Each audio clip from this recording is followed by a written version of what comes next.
Everyone in Cedar Hollow told Gideon Hale the same thing: burn the orchard down and stop wasting your life. 61 years old, nearly broke, and standing alone in rows of apple trees that hadn't produced a real harvest in 11 years, most men would have listened. But the morning a 12-year-old boy crouched in the grass and said, "Mr. Hale, why don't any bees come here?" Everything changed. That question would cost Gideon almost everything he had left. It would turn his neighbors against him, drag him in front of a county board, and push him to the edge of losing the land his grandfather broke his back to build. And it would give him the only thing that ever mattered. If you've ever been told to give up on something you believed in, stay with me. Like this video, drop a comment with the city you're watching from, and let's see how far this story travels. The first thing people noticed about the Hale orchard, if they bothered to notice it at all anymore, was the silence. Not the good kind of silence, not the deep, settling quiet of a place where the world had slowed down enough to breathe. This was the silence of absence, of something missing that you couldn't quite name until you'd stood there long enough to feel it pressing against your skin. No hum, no soft, constant motion in the air. Just rows of apple trees standing in the morning like old men who'd forgotten what they were waiting for, their branches heavy with pink and white blossoms every spring. And every spring, those blossoms falling to the dirt without leaving anything behind. 11 years of that. Gideon Hale knew the silence better than anyone. He'd been waking up before dawn and walking those rows since he was 7 years old, holding his grandfather's hand on one side and his father's on the other, listening to them talk about the trees the way some men talked about their children. Which ones were strong? Which ones needed watching? Which old girl over on the East End had been here longer than anyone alive and would probably outlast them all? Now Gideon walked the rows alone. He was 61, which didn't feel old until he bent down too fast or tried to work a full day in August heat, and then it felt ancient. His hair had gone the color of creek water in November, that flat, pale gray that wasn't quite white. His hands were the hands of a man who'd spent 4 decades outdoors, scarred across the knuckles, permanently stained around the nail beds, the kind of hands that made people uncomfortable if they looked too long. He walked with a slight tilt to the left, the result of a fall off a ladder in 2009 that his hip had technically healed from, but never quite forgiven him for. The orchard was 43 acres. His grandfather, Ernest Hale, had cleared the first 15 himself in 1931, working through the kind of poverty that made current hardship look like inconvenience. He'd planted Honeycrisp and Cortland and an old variety called Roxbury Russet that barely anyone grew anymore, and he'd built the stone wall along the southern edge with his own hands, hauling rock from the creek bed one wheelbarrow at a time. Gideon's father had expanded it twice, once in the 50s, once in the 70s, until the orchard spread across the hillside above Cedar Hollow like a patchwork quilt, visible from half the county on a clear day. At its peak, the Hale orchard had produced 11,000 bushels in a season. Gideon still had the ledger. He kept it in the top drawer of his desk and never opened it, but he knew it was there. Last year's harvest, 412 bushels. Less than 4% of what this land had once given. His wife, Bettina, had died in 2019. They'd had 28 years together and no children, and she'd been the one who kept the books and the one who knew how to talk to people in town without making it feel like she was asking for anything. After she was gone, the farm had felt different in ways Gideon couldn't explain and hadn't tried to. He'd sold off the back 40 acres of pasture land the year before to cover operating costs, and he'd stopped going to the Cattlemen's Association dinners. And he'd started eating supper standing over the kitchen sink because sitting at the table alone felt like something he wasn't ready to get used to. The town had its opinions about all of this. Cedar Hollow was a farming community in the old sense, meaning everyone knew your business, and most of them felt entitled to advice about it. Population 1,100, more or less. There was a grain elevator, a diner, a hardware store, 2 churches, a volunteer fire department, and a historical society that had exactly 3 members, and met on the second Tuesday of every month in Norma Bledsoe's front parlor. People had lived here for generations, and generations of people had developed very firm ideas about what worked and what didn't. The verdict on the Hale orchard was in. Time to let it go, Gideon. That was what Harvey Boone told him in the feed store parking lot on a cold morning in March, about 3 weeks before the events that would change everything. Harvey was 64, built like someone had stacked 2 barrels on top of each other and put a hat on the result, and he farmed 300 acres of corn and soybeans to the northeast of town. He'd made money every year Gideon could remember, and he'd made it the way certain men make money, by being correct about things that other people were wrong about, and making sure you knew it. "Those trees are done," Harvey said. He was loading 50-pound bags of mineral supplement into the bed of his truck, doing it easily, barely breaking a sweat. "I know it's hard to hear, but you've been watching them fail for a decade. Cut your losses." Gideon had put his hands in his pockets and looked at the hardware store window behind Harvey's shoulder. "They're still blooming." "Blooming doesn't mean anything if nothing comes of it." "They're alive." Harvey had looked at him then, with the particular expression that Cedar Hollow men got when they thought they were being patient with you. "Alive and productive aren't the same thing. You know that. You farmed your whole life." He heaved the last bag into the truck. "You'd get good money for that timber at least, better than nothing." He'd driven away, and Gideon had stood in the parking lot for a while after, not because he had no answer, but because he had too many. Bam! The boys showed up on an April morning when the blossoms were out in force, and the whole orchard smelled so sweet it almost made you angry. The smell of what should have been, drifting through air that was completely, devastatingly quiet. Gideon was working on the irrigation line in the second row, on his knees in the cold dirt, when he heard footsteps behind him. He turned, expecting one of the county road crew who sometimes cut through the property, and found himself looking at a kid, 12, maybe 13, thin in the way that boys that age get before they grow into themselves, all elbows and big feet and not quite knowing where to put their hands, dark hair that needed cutting, a pair of rubber boots that were probably his father's based on how they fit. "Can I help you?" Gideon said. "I'm Micah Reed," the boy said. "My mom runs Marlowe's, the diner. I've been riding my bike past here for about 2 weeks." Gideon waited. "The blossoms are really something," Micah said. He wasn't looking at Gideon. He was looking up at the nearest tree, the old roxbury on the corner of the row, which was loaded so heavy with pink flowers that the branches curved under the weight. "My mom says the orchard used to be everywhere. Like, you'd see apples at every stand in the county." "Your mom's not wrong." Micah was quiet for a moment. Then he said, "Why don't any bees come here?" Gideon stopped working. It was such a simple question. The kind of question that a child asks, because they haven't learned yet that some questions aren't asked in polite company. Questions that, once spoken, rearrange the furniture of a problem you've been living in so long you stopped seeing it clearly.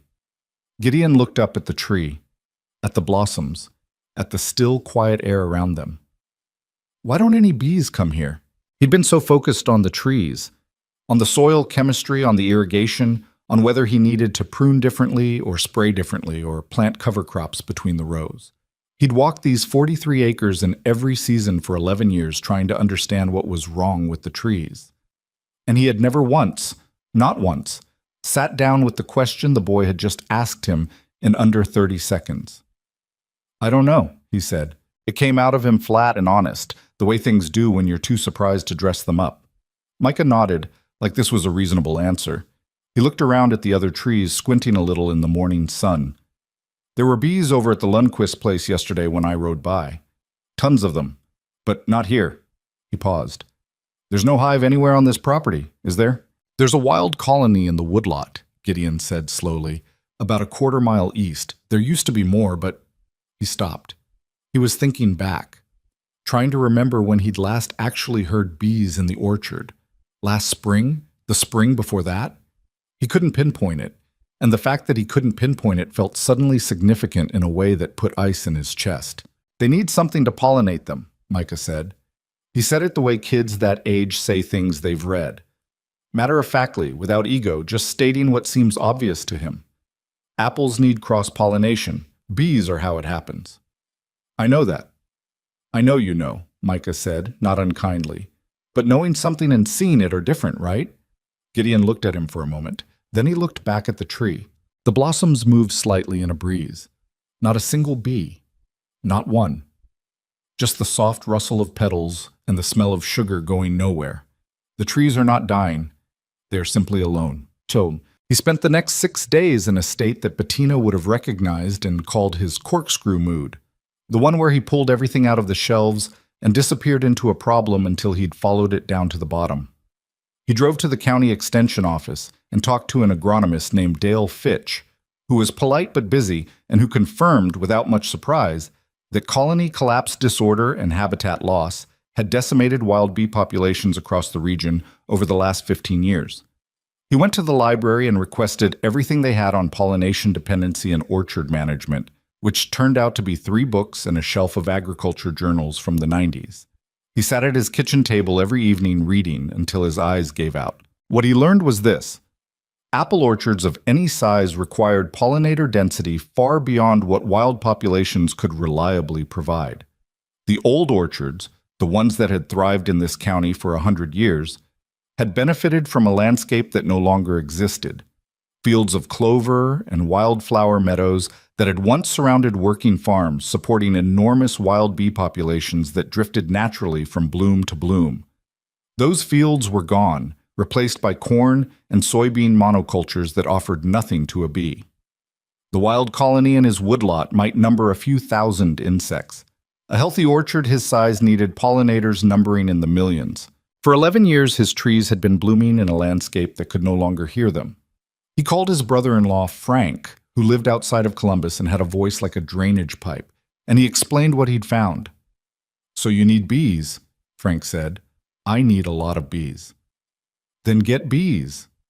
"It's not that simple. Commercial beekeeping is a serious operation. You need equipment, training, a reliable supplier, storage for the honey, and that's if everything goes right. How much?" Gideon was quiet for a moment.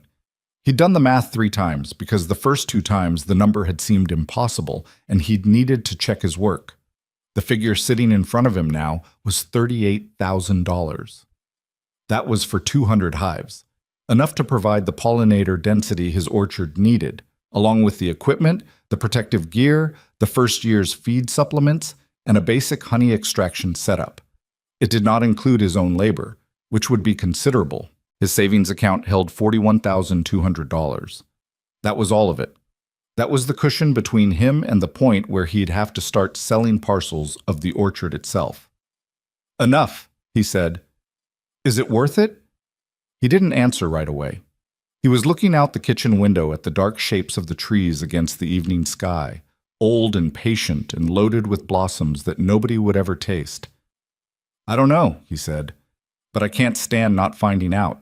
Well, he told Harvey Boone about it, which was a mistake, but it was the kind of mistake you make when you're excited about something, and the nearest person happens to be someone you've known for 35 years.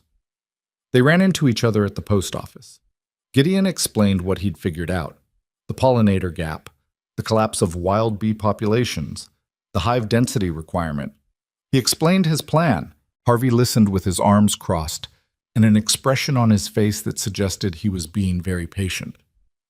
"Gideon," he said when Gideon finished, "you're going to spend $40,000 on bees, on hives, 200 colonies. Yes. For an orchard that hasn't produced a real harvest in 11 years, that's why it hasn't produced." Well, that's what you're telling yourself. Gideon felt something tighten in his jaw. "The trees are healthy. The soil is good. I've tested both. The missing element is that those trees are old and played out," Harvey said. "You know what the smart move is? Cut them down. Plant something that doesn't require a miracle, or sell the land to someone who'll put it to better use. That land has been in my family for 90 years. I know that. Then you know why I'm not selling it." Harvey shook his head, not unkindly exactly, but with the particular weariness of someone who considers himself practical in a world full of people who aren't. "You'll throw good money after bad," he said. "That's all this is." He walked to his truck. Gideon stood on the sidewalk watching him go and said nothing, because there was nothing to say to a man who'd made up his mind. Word got around, the way word does in a town of 1,100. By the end of the week, Gideon had heard variations on Harvey's speech from 4 other people, including his neighbor Dale Kimmel, who stopped him in the hardware store to tell him with genuine concern in his voice that this seemed like a lot of money to spend on a long shot. The feedlot guys at the coffee counter had a different version. They called it the bee scheme, which they said with the casual cruelty of men who thought they were just being honest. The only person who didn't say anything discouraging was Marlowe Reed. He went into the diner on a Thursday morning for coffee, which he sometimes did when the house felt too quiet. And Marlowe came out from behind the counter and refilled his cup without being asked and sat down across from him in the booth, which she had never done before. She was 45, with dark eyes and the kind of tired that comes from running a small business alone for a decade. Micah was her son. He was from a marriage that had ended when the boy was 4, and she'd moved back to Cedar Hollow because it was where her mother was, and she'd bought the diner because it was what was available, and she made it work the way she made everything work, by not stopping. He told me about the bees, she said. Micah did. He asked the right question. She nodded. He's been asking me about bees every night at dinner for a week. I know more about colony collapse disorder than I ever expected to. Gideon smiled a little. You and me both. Are you going to do it? He wrapped both hands around the mug. I think I have to. I've gone over it enough times. The math is right. The science is right. I can't find the hole in it. What does your gut say? He thought about that. My gut says the trees know what they need. They've been trying to tell me for years, and I wasn't listening. Marlowe looked at him for a moment. She didn't say that sounds crazy or what if you're wrong or any of the other things that people had been saying for a week. She said, well, when the bees get here, bring Micah out to see them. He'll lose his mind. That was all. She went back behind the counter. He drank his coffee. It was, he would think later, exactly the right amount of encouragement. Abang. He found Raina Cross through an agricultural cooperative 3 counties over. She was 48, a third-generation beekeeper who managed somewhere around 800 colonies across several operations and had the kind of relationship with bees that some people have with horses, not controlling them exactly, but working within a mutual understanding that had developed over a very long time. She had short silver hair and wore the same canvas jacket every time Gideon saw her, regardless of weather. And she spoke with the directness of someone who had no interest in making you feel comfortable at the expense of accuracy. She drove out to the Hale property on a Tuesday and walked the orchard with him for 2 hours without saying much. She looked at the trees, which were still in full blossom. She looked at the surrounding landscape, the cornfields to the north and east, the woodlot to the west, the road and the scrubby median strip to the south. She took soil samples from 3 spots without explaining why. She stood in the center of the orchard for about 5 minutes with her hands in her pockets and her face turned up toward the sky, and Gideon stood nearby and did not interrupt whatever she was doing. Then she said, 200 hives is right. You'll want them in clusters of 25 across the property, roughly evenly distributed, placed before the peak of bloom. You've still got maybe 2 weeks of blossom left, which is cutting it close, but the trees will remember. She paused. I can supply 60 hives immediately. I know a man in Harlan County who can provide the rest within 10 days.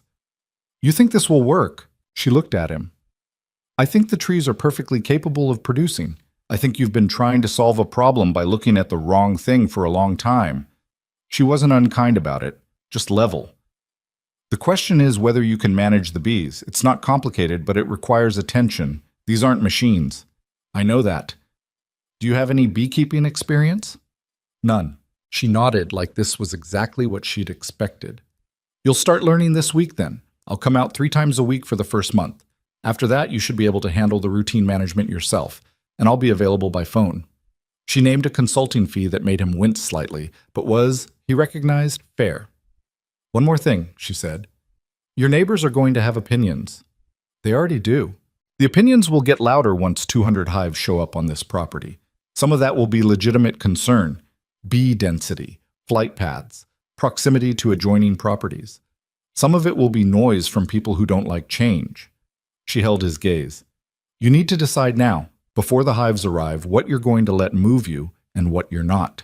Gideon thought about Harvey Boone's face in the post office parking lot. He thought about Bettina, who used to say that the problem with most stubborn people was that they were stubborn about the wrong things. Bring the bees, he said.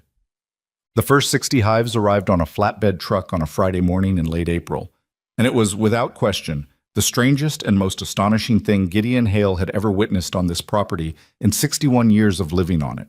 Raina Cross rode up front with the driver. Gideon was already there when they arrived, having been awake since 4 in the morning, though he would not have admitted this to anyone. He'd made coffee and stood on the porch looking at the dark orchard and feeling something in his chest that he couldn't name precisely. Not quite fear, not quite excitement, something in between that was probably closer to the feeling you get when you've made an irreversible decision and you're waiting to find out if you were right. The hives came off the truck in wooden boxes, white-painted and deliberately orderly, stacked too high on pallets. They were sealed for transport, the bees inside a low, humming vibration that Gideon felt before he heard it, a sound at the edge of perception, like a machine running somewhere underground. Raina handed him a full veil, a pair of elbow-length gloves, and a jacket with sealed cuffs without ceremony. "Put these on," she said, "and listen. The bees are already stressed from transport. Keep your movements slow and don't swat. If one lands on you and you leave it alone, it will leave you alone. If you panic, they'll feel it. They're remarkably good at feeling it." "They're insects," Gideon said. "They're a superorganism," Raina said, in the tone of someone correcting a category error. "Each hive is one entity with 100,000 moving parts, respected accordingly." He put on the equipment. He felt ridiculous. He did it anyway. They placed the first cluster of hives near the old Roxbury trees on the east end. 8 pallets in a shallow arc, the entrances facing south-southeast the way Raina had mapped out the previous week. When Raina broke the first seal and the bees began emerging, slowly at first, then in a stream, then in what seemed like an impossible number, a living vapor rising from the boxes and spreading through the air, Gideon stood completely still and felt something he hadn't expected. He felt the silence break, not violently, not dramatically, just a sound returning to a place that had been quiet too long. A hum threading through the rows of trees, filling the spaces between the blossoms, moving through the morning air like something that belonged there. The bees didn't know what they were doing in any conscious sense, and yet they knew exactly what they were doing, moving from flower to flower with the precision of a system that had been working for 100 million years, every motion purposeful, every visit leaving something behind. Gideon stood in the middle of the east row of Roxbury trees, surrounded by more insects than he could count, and he felt the prickling behind his eyes that he absolutely was not going to let go any further. Raina appeared beside him. She was not looking at him. She was watching the bees work the blossoms with the focused attention of someone reading a document in a foreign language. "They're orienting," she said. "Give them 4 hours. By afternoon, they'll have mapped the property." "They can do that in 4 hours?" "They don't map it the way you're thinking. They share information. When a forager finds a good food source, she goes back to the hive and tells the others where to go." She paused. "They vote on it, actually. Other bees evaluate the information, and the ones that agree do a matching dance. Eventually, the hive reaches consensus." "They vote." "Welcome to beekeeping," he did. Micah came out that afternoon, after school. He stood at the edge of the orchard in his oversized boots with his eyes about as wide as eyes can go and didn't say anything for almost a full minute, which, based on what Gideon had observed of him, was probably a personal record. "There's so many," Micah finally said. "About 600,000 at the moment," Gideon said. "When the rest arrive, closer to 20 million. Micah turned to look at him with an expression Gideon recognized. The expression of a person revising their understanding of what was possible. 20 million bees, Micah said. "Give or take." The boy looked back at the trees. The hum was audible from where they stood, a constant undercurrent of industry that made the air feel different, denser, more alive. The blossoms were moving, not from wind, from the bees working through them. "They're doing it," Micah said quietly. "They're actually doing it." "They are." "Does it feel like—" He stopped, searching for the right word. "Does it feel like you were right?" Gideon considered this. He watched a single bee travel along the nearest branch, moving from blossom to blossom with tireless efficiency, carrying something invisible between flowers that would, over the coming weeks, become fruit. "Feels like I'm watching something that was always supposed to happen," he said. "Like it was just waiting." Micah nodded slowly. He had the serious look that certain kids get when they're storing something up for later. They stood together at the edge of the orchard while the bees worked the blossoms in the long April light, and neither of them said anything more for a while. And the silence that had lived in this place for 11 years was, for the first time in 11 years, completely gone. The remaining 140 hives arrived over the following 10 days, staggered deliveries that Gideon and Raina placed with careful attention to spacing and flight path and the prevailing wind direction in each section of the orchard. By the second week of May, all 200 colonies were established on the property, and the Hale Orchard had become a different kind of place. The sound was the first thing you noticed. You could hear it from the road now. Not a threatening sound, nothing like a swarm, just a constant, layered hum that rose and fell with the temperature of the day. Gideon had started to distinguish different registers in it, though he could not have explained this to anyone. The morning hum was higher pitched and more purposeful. The late afternoon hum had a settling quality to it, like a room where a meeting has just ended. The second thing you noticed, if you walked the rows, was the motion. The trees were alive in a new way. Every blossom with a bee on it, and bees on most blossoms, and the branches moving slightly not from wind but from the constant landing and departing of 100,000 foragers working their routes through the morning. And slowly, over 2 weeks, then 3, the petals began to fall away and leave behind something small and hard and green. Fruit, not in every spot, not uniformly, but enough. More than enough. More than Gideon had seen in 11 years. He walked the East Row on a Sunday morning in late May and stopped in front of the old Roxbury and put his hand on a branch and counted. There were 14 small apples on one branch. He counted again. 14. He moved to the next branch. 11. He stood there in the morning quiet. Not the old silence, nothing like the old silence. The air was buzzing softly all around him. And he thought about his grandfather carrying rock from the creek bed, and his father expanding the lines, and Bettina in her green jacket walking with him in the fall. And he thought about 11 years of watching blossoms fall into nothing, and he stood very still for a moment and held onto the branch. Then he let go and kept walking, because there was still work to do. In Cedar Hollow, the opinions continued. Harvey Boone had told someone at the grain elevator that Gideon was going to get himself in regulatory trouble with that many hives. Dale Kimmel had mentioned to 2 people that he was allergic to bee stings, and the property line was only 300 yards from his south pasture. There was a general quality to the conversation in town that suggested people were waiting to see what would go wrong. But Marlowe Reed put a handwritten sign in the diner window that said, "Ask me about the Hale Orchard honey, coming this fall." She hadn't told Gideon she was going to do that. She just did it, the way she did most things, without announcement, without asking permission. He found out when he came in for coffee on a Wednesday and saw it. "You're getting ahead of things," he said. "I'm generating anticipation," she said. "There's a difference. More coffee?" He pushed his mug toward her. "It's going to be a while before there's any honey." "I know that, but people need something to look forward to." She poured without spilling a drop. "And you need people to be on your side before you need them to be. That's not something you can ask for last minute." He looked at her. She was already turning back to the counter, already moving to the next thing. "Thank you," he said. "Drink your coffee," she said, "before it gets cold." Outside the diner windows, Cedar Hollow went about its morning, and 2 miles up the hill, in the rows of apple trees that a community had written off and a family had not, 20 million bees were doing the work that would, quietly, steadily, against all expectation, change everything. By the middle of June, Gideon Hale had been stung 47 times. He kept count. The way he kept count of most things, not obsessively, just carefully, the way a man who has spent his life farming learns to track what the land is doing to him. The first sting had been on the inside of his left wrist, on his 3rd day working with Raina, when he'd moved too quickly, reaching into a hive, and a guard bee had done exactly what guard bees are designed to do. He'd made a sound, not quite a word, not quite not a word, and Raina had looked over from 3 frames away and said, "Don't rub it, that releases more venom.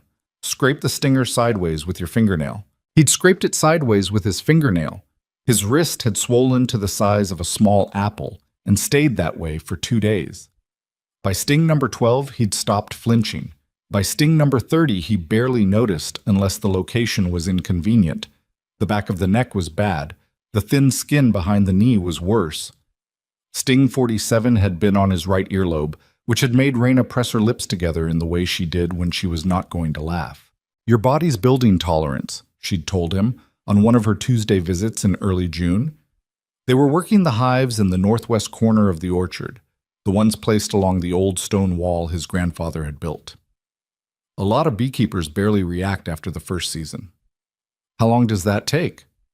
Depends on the person. You're already better than most beginners. He didn't point out that he was 61 years old and that the swelling around sting number 33 had lasted 4 days and involved colors he hadn't expected. He just nodded and kept working. That was the thing about learning beekeeping at his age that nobody told you, probably because nobody who could tell you assumed you'd be doing it. It was humbling in a very specific way. Not the humbling of failure, which Gideon had experienced plenty and could absorb. This was the humbling of competence, of being genuinely, obviously, undeniably bad at something that required patience and attention and muscle memory he hadn't built yet, and having to keep doing it anyway, every day, in front of someone who was very good at it. Raina was a patient teacher, but she was not a soft one. She didn't correct him gently or cushion her observations. If he was moving too fast, she said he was moving too fast. If he was reading a frame wrong, she took it from him and showed him what he'd missed without a lot of preamble. She expected him to remember things he was told once, and when he forgot, which happened more often than he would have liked, she told him again with the same directness and without any visible frustration, which was somehow worse than if she'd been frustrated. "You're overthinking the smoke," she said one morning, watching him work the bellows on the smoker with more concentration than the task warranted. "It's not chemistry, you're just slowing them down." "How much is enough?" "Enough. Not so much you're choking them. You'll feel when it's right." "I've been farming for 40 years and you're telling me to feel it. Farming and beekeeping aren't the same thing." She reached over and took the smoker from him and gave 2 casual puffs at the hive entrance, the motion as natural as breathing. "You're used to managing things, soil, water, weather, things you can measure. Bees don't work that way. You manage the relationship. The rest is theirs." He thought about that for a while. She handed the smoker back. "What if I can't learn that?" he said. "You already are learning it," she said. "You just can't tell yet because you're still in the part where you don't know what you don't know." She looked at him steadily. "That part ends." He kept working. The hum of the nearby hives surrounded them, layered and constant, and somewhere in the trees above, bees were doing what bees do, moving from flower to flower, carrying what needed to be carried, making something out of what was available. The orchard required more of him than he'd budgeted for, and not just financially. By June, his day started at 5:30 and rarely ended before 8, and the work was not the familiar work of a man managing land he'd known for decades. It was new work, learning to read behavior he'd never had to read before, watching for signs of disease and stress and swarming instinct, keeping records of which hives were thriving and which were lagging and what the difference was. Raina had given him a worn spiral notebook and told him to write down everything, every visit to every hive cluster, every observation, every question, because he would need to refer back to it and because the act of writing forced him to pay the kind of attention that produced something worth writing. He filled the first notebook in 3 weeks. He bought another. The apple trees were doing something they hadn't done in 11 years. They were setting fruit in earnest. The small, hard green knobs he'd counted in May had grown through June into actual apples, small but real, weighing down branches that had carried only air for a long time. Not every tree was producing equally. The younger Honeycrisps along the south slope were outpacing the older varieties, which was predictable, and one section of Cortlands near the western fence was lagging in ways he was watching carefully. But the overall volume was something he hadn't let himself calculate yet, because calculating it felt like the kind of thing that invited catastrophe. He said as much to Marlowe on a Thursday morning, sitting in the booth by the window while the diner hummed with the breakfast crowd. "That's superstition talking," she said, setting a plate of eggs in front of him that he hadn't ordered but had clearly needed. "You grew up farming. You know that counting what you have doesn't make you lose it. Counting what you don't have yet does. Then count what you do have." She sat down across from him for 3 minutes, which was as long as she ever sat down during the breakfast rush. "The trees are producing. That's not a projection. That's a fact you can see with your eyes. It could still fail. So could anything." She looked at him with the expression she probably gave Micah when he was circling something instead of saying it. "You made a decision, and you followed through on it, and it's working. That's allowed to feel like something, Gideon." He looked out the window at Main Street, at the hardware store across the road, and the 2 old men on the bench in front of it who had been on that bench, in Gideon's memory, for approximately his entire life. "Harvey Boone told the Kimmels I was going to bankrupt myself," he said. "Harvey Boone tells everyone everything about everyone." She stood up. smoothing her apron. He said something similar about me when I bought the diner. He told Ray Bledsoe I'd be out of business in 18 months. She picked up the coffee pot she'd set on the edge of the table. That was 9 years ago. She went back to work. Gideon ate the eggs, which were better than anything he made for himself, and watched Main Street go about its morning. The conversation in Cedar Hollow had settled into a particular register that he recognized from having lived in small communities his whole life. It wasn't hostility, exactly. It was a kind of suspended judgment. People waiting to see what would happen with just enough skepticism to protect themselves from having been wrong if it failed, and just enough curiosity to want to watch. He heard things secondhand, the way you always do in a town this size, that the smell from the orchard was carrying farther than expected on certain winds, that someone's cousin had driven past and said the hives were stacked practically on top of each other, that the county was eventually going to have something to say about all of it. That last one was coming. Gideon wasn't naive about it. He'd read the county ordinances on commercial bee operations when he was putting the plan together, and he determined that he was within the letter of the regulations as they were written. But regulations and enforcement were two different things, and what triggered enforcement in a small county often had less to do with the rules than with who decided to make a call. He put that thought away. There was too much work in front of him to spend energy on hypotheticals. The education continued, and not all of it came from Raina. On a Saturday morning in mid-June, Micah showed up at the orchard on his bike, which he had apparently started doing on a semi-regular basis, though Gideon had not formally invited this and was not sure exactly when it had become part of the weekly pattern. He arrived with a library book under one arm and an expression of focused purpose that Gideon associated with the boy having done significant research since their last conversation. Did you know, Micah said before he'd even dropped the kickstand, that a queen bee mates once in her entire life? Like one flight, that's it. And she stores enough from that to fertilize eggs for the next 3 to 5 years. I did know that, Gideon said. Raina told me. Micah looked briefly deflated that he hadn't surprised him, then rallied. But did you know that if the queen dies, the workers can create a new queen from a regular egg? They feed it royal jelly instead of regular food, and that changes everything about what it becomes. I also know that one. Okay. Micah parked his bike against the fence and came over to where Gideon was working on a hive cluster near the old stone wall. What don't you know? Gideon straightened up and thought about it honestly. How to tell the difference between a hive that's building towards swarming and one that's just crowded. Micah's eyes lit up, which was the specific expression of a 12-year-old who had, in fact, read something about this. I'll look it up, he said. Don't do me any favors. Too late. He opened his library book and started flipping. Gideon went back to work, suppressing something that was not quite a smile. What Micah brought over those June weeks was something that Raina's expertise couldn't provide, which was enthusiasm uncomplicated by the knowledge of how things could go wrong. When Gideon walked the East Row and felt the anxiety of a man who had spent nearly everything he had on an unproven idea, the boy walked it and saw proof that something impossible was happening. He had opinions about which hive clusters seemed most active. He asked questions that were sometimes naive and occasionally so pointed they made Gideon stop and think. He'd started keeping his own notebook, a beat-up composition book with a drawing of a bee on the cover that he'd done himself in pencil, and he filled it with observations that were partly scientific and partly something else. The observations of a person paying close attention to something they found genuinely remarkable. They recognize each other, Micah said one afternoon, watching a forager bee return to a hive entrance and interact with the guard bees. Like, the guards can tell who belongs and who doesn't by smell. Every hive has a different smell. That's right. So if you moved a bee from one hive to another, the guards would know. They'd reject it, probably kill it. Micah absorbed this. That seems harsh. That's colony survival. The hive can't afford to let the wrong thing in. Gideon paused, watching the entrance activity. Works for people too sometimes. The difference is people get to decide what the criteria are. Bees don't have that problem. The boy looked at him with the particular expression of someone filing something away. Then he looked back at the hive. Do you think the trees know the bees are here? He asked. Like, not no, but do they respond somehow? Gideon looked up at the nearest tree.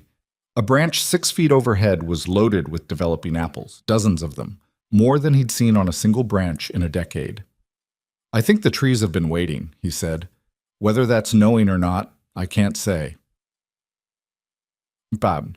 Harvey Boone came to the orchard in the last week of June. He didn't call ahead. He just showed up on a Tuesday morning, his truck pulling up the gravel lane that led to the equipment shed, and he climbed out with his hands in his pockets and looked at the rows of trees the way he looked at everything, with his chin slightly raised, measuring. Gideon was in the middle of checking a hive cluster in the south section. He saw the truck and felt a familiar tightening in his jaw. But he finished what he was doing before he walked over, because leaving work half done because someone showed up uninvited was not something he was willing to do. Harvey was standing near the edge of the first row when Gideon reached him. He was looking up at the trees, specifically at the loaded branches, the developing apples clustered thickly enough in places that you'd have to count them to believe the number. "Well," Harvey said. Gideon waited. "That's more fruit than I've seen on this property in a while." Harvey said it the way a man says something he'd rather not say, without inflection, just getting it out. "Yes." Harvey turned to look at the nearest hive cluster. 25 white boxes in their arc near the stone wall, bees moving in and out of the entrances in that constant, purposeful stream. He watched for a moment. "How many hives did you end up with?" 200. Harvey nodded slowly. "That's a lot of bees on a residential road." "The setbacks are within county code. I checked the ordinances before I ordered the first hive." Harvey nodded again. He didn't push back on that, which meant he'd probably checked too. He looked back at the trees. "I'm not saying it hasn't worked," he said, after a pause that felt calibrated. "I can see it's working. I'm saying you took a hell of a risk." "I know I did." "That bothers you that I said that." "It would bother you too," Gideon said. "If you put everything you had left into something and it was working, and the first thing someone said was you took a risk." Harvey looked at him. Something shifted in his expression. Not an apology, Harvey Boone did not traffic in those, but something in the vicinity. "You're right," he said, which surprised Gideon enough that he almost didn't catch it. "You're probably right." He put his hands back in his pockets and looked at the rows of heavy, fruit-laden trees. "What are you going to do with the honey? Sell it? Local first? Marlowe's already talking about stocking it at the diner. Regional, eventually, if the quality is there." "Raina Cross helping you with extraction?" "She set up the equipment. I'll manage the harvest." Harvey nodded. He looked like he was calculating something. "You're going to have a good harvest this fall," he said. It was not quite a concession and not quite a compliment, just a statement of observed fact from a man who had been farming long enough to recognize what he was looking at. "That's the plan," Gideon said. Harvey walked back to his truck without saying anything else, and Gideon watched him go and thought, "That's as close to wrong as Harvey Boone will ever admit to being." And then he went back to work. But July arrived and the orchard kept doing what the orchard was doing, which was producing with a consistency and volume that Gideon had started writing down every evening in the second notebook. Not because he'd stopped being superstitious, but because the numbers were becoming too significant to hold in his head. The Honeycrisps were running 30 to 40% ahead of his best projections. The old Roxbury trees, which he'd worried about most, were producing in a way that felt almost personal, like they'd been storing something up for a decade and had finally found the occasion to spend it. He'd started talking to Raina about the honey harvest timeline. The hives were healthy and heavy.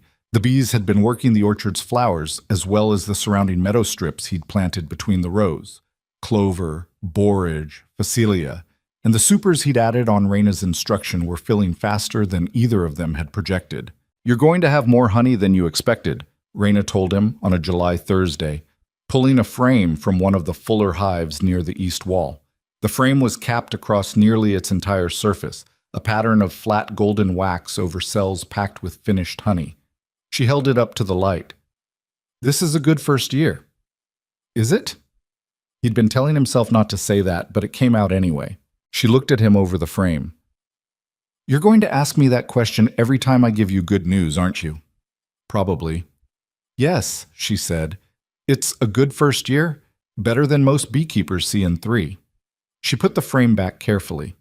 "The orchard is the reason. The diversity of bloom you've got running through summer is unusual for this region. Most of what's around here is monoculture. Your bees are eating exceptionally well. He thought about his grandfather planting the Roxbury trees in 1931, and his father adding the Cortlands in the 50s, and the odd strips of wildflower his grandmother had kept along the fence lines because she liked the look of them. None of them had known they were building a pollinator habitat. They'd just been building something they thought was worth building. "Raina," he said. "What? Do you think I should plant more wildflower strips along the north fence line? There's a section I've been leaving as ground cover that I could convert." She closed the hive and looked at the north fence line, which was maybe 200 yards away.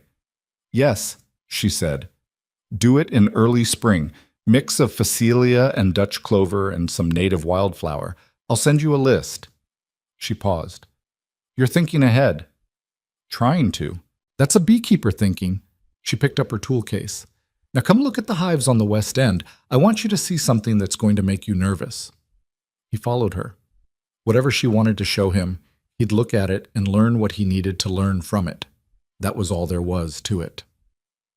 On the last Sunday in July, Marlowe organized what she called a soft announcement, her words, at the diner.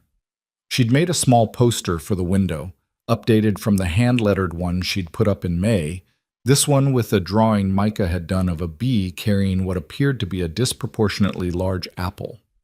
Several people came in during the morning who hadn't been in specifically to talk about the orchard, and Marlowe mentioned it naturally in conversation the way she mentioned everything, without pushing, just placing it there for people to pick up if they wanted it.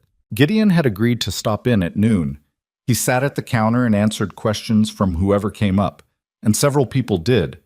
Farmers he knew, a few families from town, the librarian who'd helped him pull the agriculture journals back in April, and seemed personally invested in the outcome. They asked about the bees, about the honey, about how many apples he expected in the fall. He answered honestly, including the honest parts that involved uncertainty. Dale Kimmel came in at 12:30, which Gideon had not expected. He sat 2 stools down and ordered coffee, and didn't immediately say anything, which was its own kind of message. After a few minutes, Dale said, "I'll admit the trees look different than they did in spring." "They are different," Gideon said. "I haven't been out that way in a couple weeks, but I drove past Monday, and you can see the fruit from the road now." "There's fruit to see." Dale stirred his coffee. He was 62, a decent man, the kind of person who worried about things genuinely rather than performatively. "I'm not against you, Gideon. I want to be clear about that. I've got the allergy concern, which is real. I know it's real. But I'm not trying to make trouble. I know that too." Gideon meant it. Dale Kimmel was not Harvey Boone. He was a man with a legitimate concern and the social awkwardness of not knowing how to say, "I was worried and I see it differently now." "If you ever have a reaction anywhere near the property, you come tell me directly. I'll be transparent about whatever the county requires." Dale nodded, both hands around his coffee mug. Fair enough. It wasn't a friendship renewed, but it was something. In Cedar Hollow, that was how opinions moved. Not in speeches, not in announcements, but in small concessions at diner counters, on porches, in parking lots, 2 people deciding at a time that maybe the thing they'd been skeptical about was worth a second look. Gideon stayed at the diner until 2 o'clock. He ate lunch. He talked to people he'd known for decades about something he'd built in 6 months, and he answered their questions without defensiveness. And when he drove back up the hill to the orchard in the late afternoon, the hum was there waiting for him. Constant and purposeful and utterly indifferent to what anyone in town had thought or said or decided. The bees were not interested in public opinion. They had work to do. He went and helped them do it. August in Cedar Hollow arrived the way August always did in that part of the country, without apology. The heat settled over the valley like something with weight to it, pressing down on the corn and the soybean fields and the gravel roads and the tin roofs of the equipment sheds, and by 7 in the morning, the air already had that close, thick quality that made men reach for water before they'd done anything to deserve being thirsty. In the orchard, the heat meant something different. The apples had been sizing up through July, and now they were serious about it. The Honeycrisps running deep red and gold on the south-facing branches, the Cortlands darkening from green to that particular shade of burgundy that Gideon's father used to call harvest color. And the old Roxbury trees, the ones his grandfather had planted in 1931, carrying fruit in quantities that Gideon had genuinely never seen in his lifetime on this property. Not in the good years his parents had talked about, not in the photographs from the 50s that still sat in a shoebox in his bedroom closet. The Roxbury apples were smaller than the commercial varieties, russeted and uneven and not particularly pretty to look at, but when you bit into one, there was a complexity to the flavor that the prettier apples couldn't match, sharp and sweet, and something almost nutty underneath. The taste of a variety that had been bred before anyone started optimizing for shelf life and appearance. He'd given one to Raina in the second week of August, pulling it off the tree and handing it to her without comment. She'd bitten into it, chewed, and looked at the tree with an expression that was as close to reverence as Raina Cross got. "You should charge more for these than the Honey Crisps," she said. "You think? People who know what they're tasting will pay for something they can't get anywhere else. These aren't in any grocery store I've ever been in." She took another bite. "These are what apples used to taste like." He'd thought about that on the walk back to the equipment shed, and he'd thought about it again that evening, writing in the second notebook. What apples used to taste like. There was something in that worth turning over. The idea that the thing which looked worst, the old misshapen trees that Harvey Boone would have cut for timber without losing a night's sleep, might be carrying the most value. That sometimes what everyone agreed to leave behind was left behind for the wrong reasons. But he didn't write that down. He wrote down the yield projections and the hive inspection notes and the observation that the Northwest cluster needed a super added before the end of the week. There was poetry somewhere in what the orchard was doing, and there was time for it later. Right now, there was work. The storm came on a Wednesday night in the third week of August, and it announced itself badly. Weather in that part of the state could move fast when it wanted to. Systems that showed up on radar as a vague smudge in the west and arrived 3 hours later as something that took the tops off trees. The forecast that day had mentioned the possibility of evening thunderstorms, which in August was about as specific as predicting that it would be hot. Gideon had listened to it on the radio while eating lunch and noted it with the half attention of a man who has tracked weather most of his life and developed a calibrated sense of when to worry. He started worrying around 4 in the afternoon. The sky to the northwest had gone the wrong color. Not the dark blue-gray of regular storm clouds, but a greenish yellow that meant rotation somewhere up in the system, and the temperature had dropped 10 degrees in 40 minutes, and the wind had stopped completely. In Gideon's experience, a wind that stopped when it should have been picking up meant the air was doing something more organized than a regular storm. He called Raina. "How bad do you think it is?" he said. "I don't know yet. I'm watching it."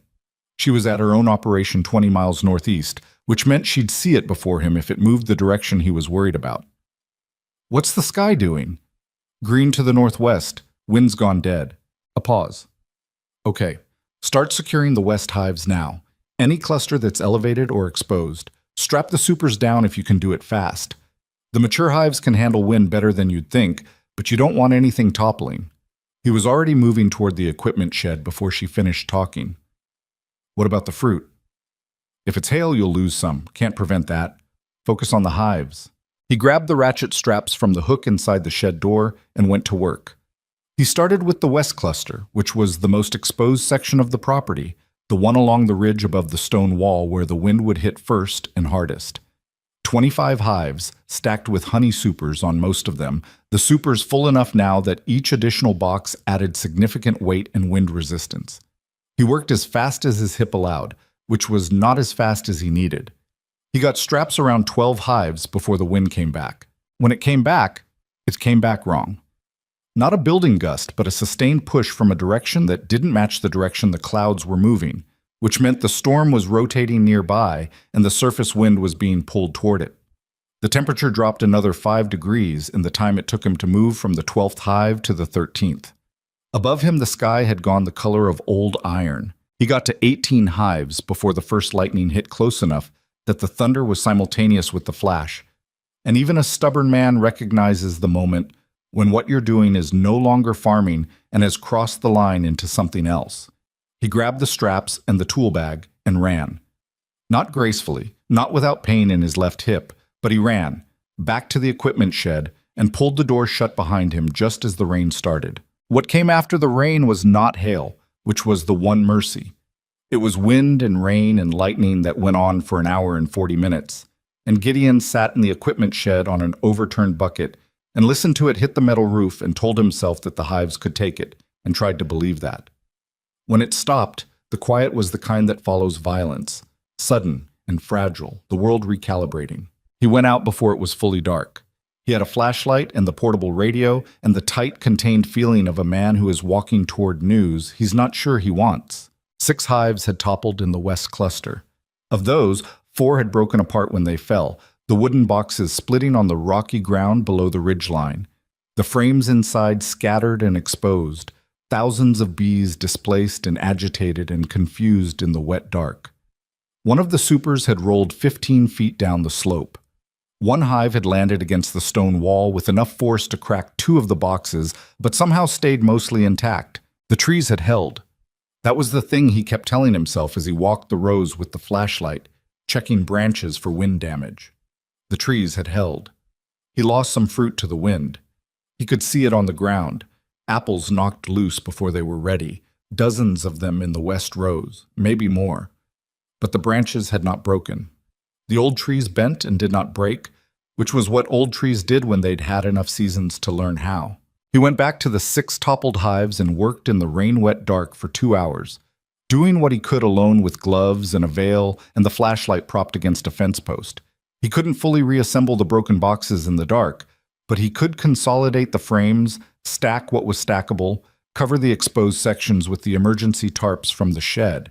He could keep the queens safe for the night, or try to. Raina called at 10 o'clock. "How bad?" she said. 6 hives down on the west cluster, 4 broken apart. The rest are okay as far as I can tell in the dark. A pause.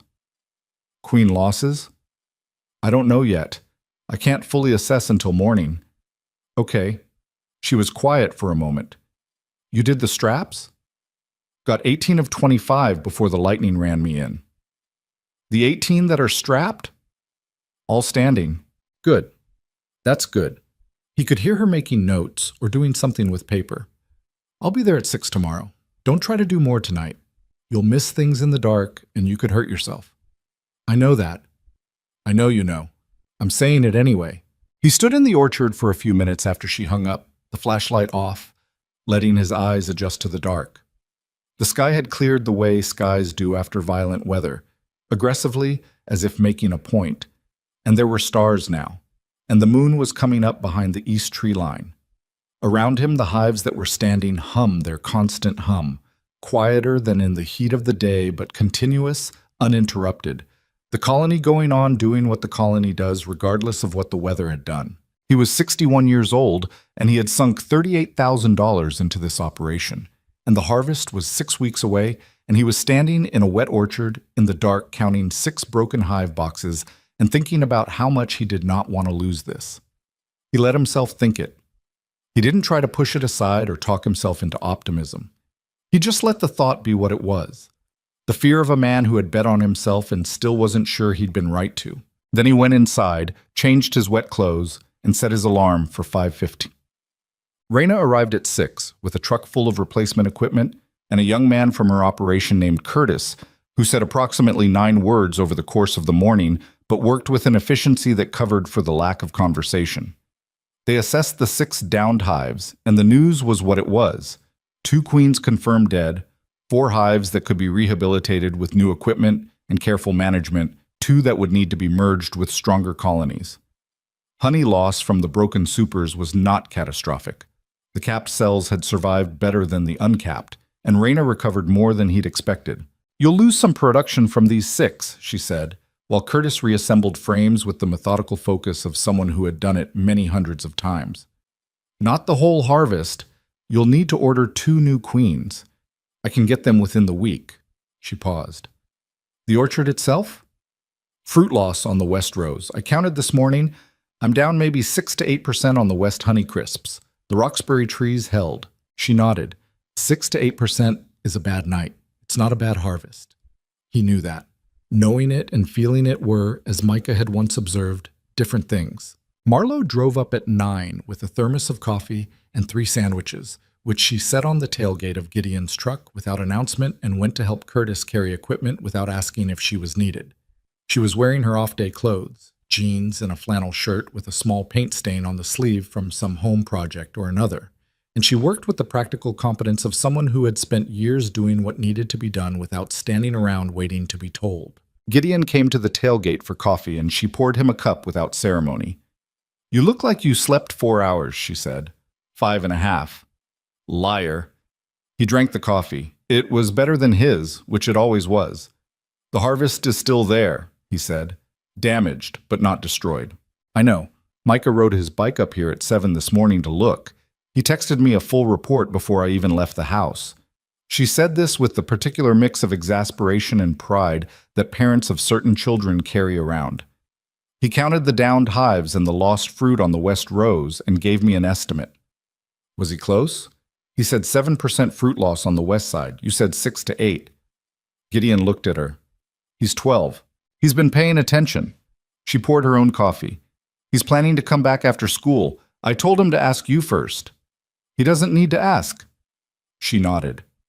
They stood at the tailgate for a moment, drinking coffee in the post-storm morning, which had the particular clarity that bad weather leaves behind. The air scrubbed clean, the light sharper than usual, everything slightly too bright and too defined. "You're going to be okay," she said. Not reassurance exactly, more like a statement of observed fact from someone who had been watching him closely enough to have an informed opinion. "Yeah," he said. He meant it, mostly. Done. The letter arrived 4 days after the storm. It came in a standard county envelope, the kind with the seal in the upper left corner, and it sat on his kitchen table for 20 minutes while he stood at the counter drinking his morning coffee and looking at it the way you look at something you've been half expecting without wanting to admit it. He opened it. It was formal language arranged in the way formal language always is, structured to be comprehensive and to leave the recipient with no clean foothold for complaint. The summary of it, stripped of the bureaucratic scaffolding, was this. A formal complaint had been filed with the County Agricultural Office alleging that the beekeeping operation at 4417 Orchard Hill Road was in violation of Cedar Hollow Township Code, Section 14, subsection C, which governed the placement of commercial apiaries within 300 feet of adjoining property lines. The complaint alleged that 7 of the hive clusters on the Hale property were positioned within the restricted distance. It requested a formal inspection and gave him 30 days to demonstrate compliance or begin removal of the non-compliant hives. Gideon set the letter on the table and sat down. He had read Section 14, subsection C. He had read it in March before the first hive arrived. He had measured the setback distances himself with a measuring wheel, walking the property line with Raina on a cold April afternoon, and they had placed every cluster with those measurements in mind. He was certain, or had been certain, that every hive was compliant. He got up and went to the filing cabinet in the back room where he kept the farm records, and he found the property survey document he'd had done in 2018, and he spread it on the kitchen table and placed the county letter beside it, and looked at both for a long time. The property survey showed the official boundary lines. The setback from the southwest corner of the property to the nearest hive cluster, the one in the south section along the fence line, was 284 feet. He had measured it at 312. The difference was 28 feet. The difference was the question of where exactly the property line was. He called Raina. She listened to him read the key section of the letter, then was quiet for a moment. "Is this from the county directly, or is it a response to a filed complaint?" "Filed complaint." "From who?" He looked at the bottom of the letter. There was a case reference number and a complaint filing date and the name of the county officer who had assigned the inspection. There was no name attached to the complaint itself. "It doesn't say." "It doesn't have to say," Raina said, and her voice had gone flat in a way it didn't usually go. "Complaints like this are filed anonymously, technically. But in a county this size, if someone filed this 4 days after a storm that everyone knows hit your property—" "I know," Gideon said. "Do you know the survey on your southwest line?" "I had it done in 2018. I've got it in front of me." "And the setback from that line to the south cluster?" He measured it on the survey with his thumb, estimating. "My survey says the line is here. If the county is using a different baseline, then the 28 feet could go either way," Raina said. "That's the problem. If there's any ambiguity in the official boundary, the county will default to what the complaint says." A pause. "You need to get a current survey done, official, done by a licensed surveyor." "How fast can that happen?" Weeks, maybe a month. The inspection is in 30 days. He sat back in the chair.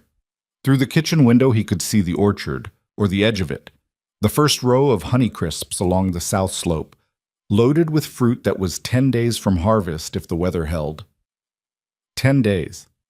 The hives that the letter was asking him to remove or relocate were the south cluster and 6 others, 140 hives total, because whoever had filed this complaint had not gone small. 140 hives removed from the orchard 10 days before peak harvest would not destroy the crop. But it would damage it in ways he couldn't fully calculate yet, and the damage would come at the worst possible moment. He thought about Harvey Boone standing in the orchard in June looking at the fruit on the trees with his chin raised and his hands in his pockets.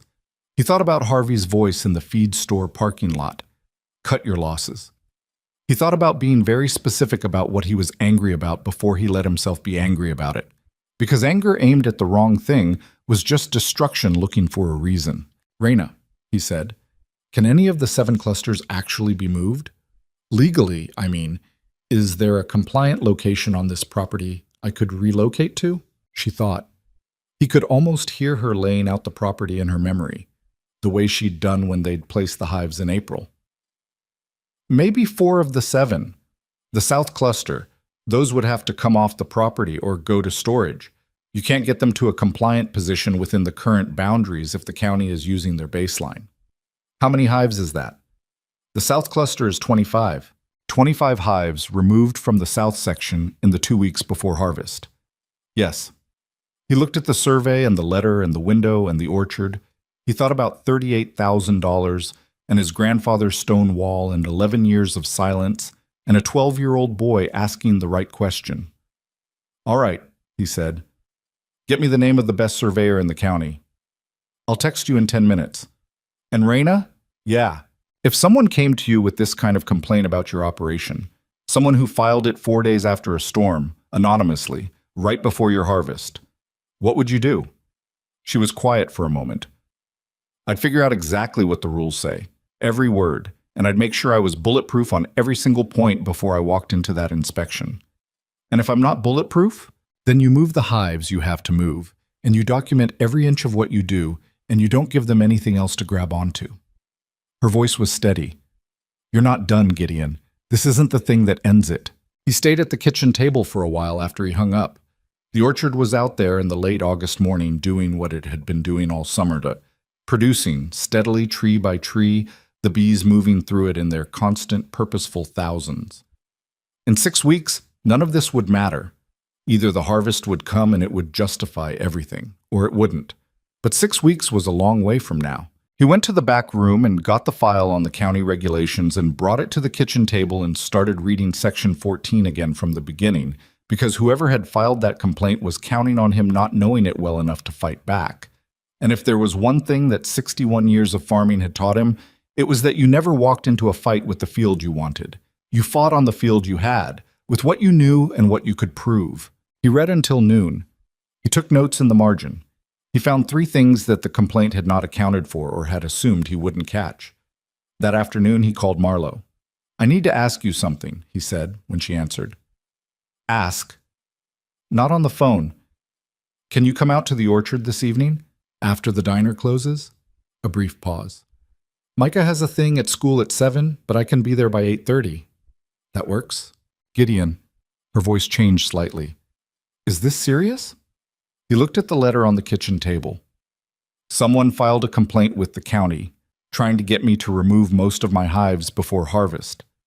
The silence on her end had a particular quality to it, the quality of a person deciding how to respond to something that made them angry on someone else's behalf, and choosing to be useful instead. "I'll be there at 8:30, she said. He thanked her and hung up and went back to Section 14, subsection C, and read it again. He was not done. Raina was right about that, but the road between here and harvest had just gotten considerably narrower, and whatever was on the other side of the county inspection, whatever the surveyor found, whatever the official reading of the boundary turned out to be, he was going to need more than the orchard and the bees. He was going to need people. He had not been good, in the years since Bettina died, at needing people. He supposed it was time to get better at it. Marlo arrived at 8:40, which was 10 minutes later than she'd said, and still faster than most people would have managed after a full day running a diner. She pulled up the lane with her headlights cutting through the late August dark and got out carrying a thermos and a folder, which told Gideon she'd spent some part of her evening thinking rather than just driving over. He'd set 2 folding chairs on the equipment shed's covered porch, where a single bulb threw yellow light over the concrete pad. She sat down, poured 2 cups from the thermos, and opened the folder on her knee. "I looked up section 14 when I got home," she said. He stared at her. "You read the county agricultural code, subsection C specifically, and the definitions section, because the definitions change how you read subsection C." She turned a printed page toward him. She'd highlighted 3 sections in yellow. "You said the complaint claims 7 clusters are within 300 feet of the property line." "That's what it says. Subsection C says 300 feet from the nearest occupied dwelling on an adjoining property, not from the property line." She tapped the highlighted text. "Those are 2 different measurements."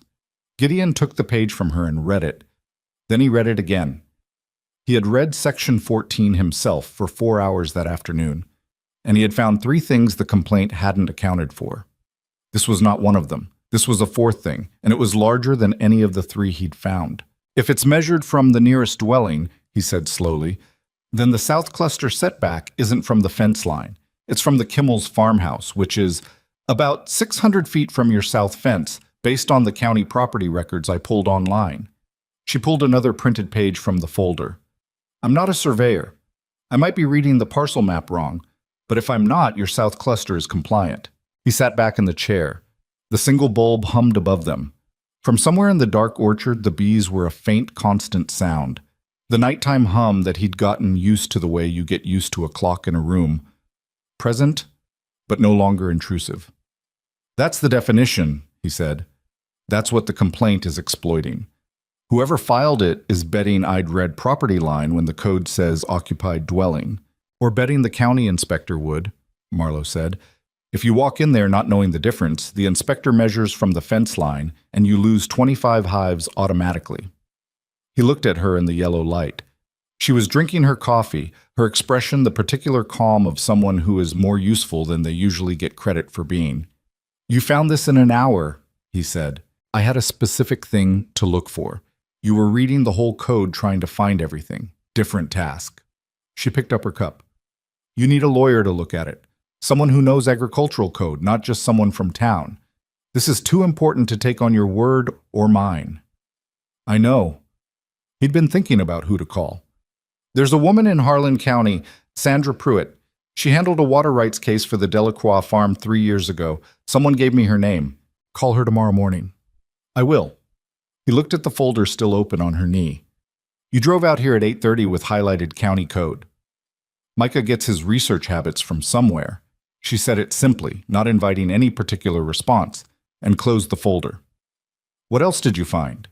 "The 3 things you mentioned," he told her. The first was that the complaint cited hive density using a formula that applied to urban classifications under the county code, not agricultural zones. The Hale property was zoned agricultural, which had no density restriction. The second was that 2 of the 7 cited clusters were on the western boundary, and the adjoining property, there was county road easement, not private property. The code specified adjoining private property. The third was a filing procedural issue that might not hold up, but was worth raising. Marlowe listened without interrupting. When he finished, she was quiet for a moment. "So, between what you found and what I found," she said, "the complaint is either misreading the code or deliberately exploiting ambiguous language." "Yes. Either way, if the inspector comes out without you being prepared, you lose hives before harvest. That's the timeline. Inspection is in 3.5 weeks. Harvest starts the week after." She was quiet again. Then she said, "I want to suggest something that you're going to resist." "Tell me anyway." "Open the orchard before the inspection." She held his gaze. "Let people come see it. Not a formal event. Nothing with a sign-up sheet. Just open the gate and tell Marlowe's and the hardware store and whoever else will spread the word that the orchard is open on Saturdays, come take a look. Let people walk the rows, see the hives, see the fruit. Let them form their own opinion based on what they see with their eyes instead of what they've been hearing secondhand." He looked at her. "You think that changes the inspection outcome?" I think county inspectors in small counties are human beings who live in those counties, she said. I think if half the town has walked through this orchard and watched the bees and tasted an apple off the tree, the conversation around that inspection is different than if you're just a guy with a complaint filed against him. She paused. And I think there are people in Cedar Hollow who would show up to help move hives if it came to that, but they can't help what they don't know about. Gideon turned this over.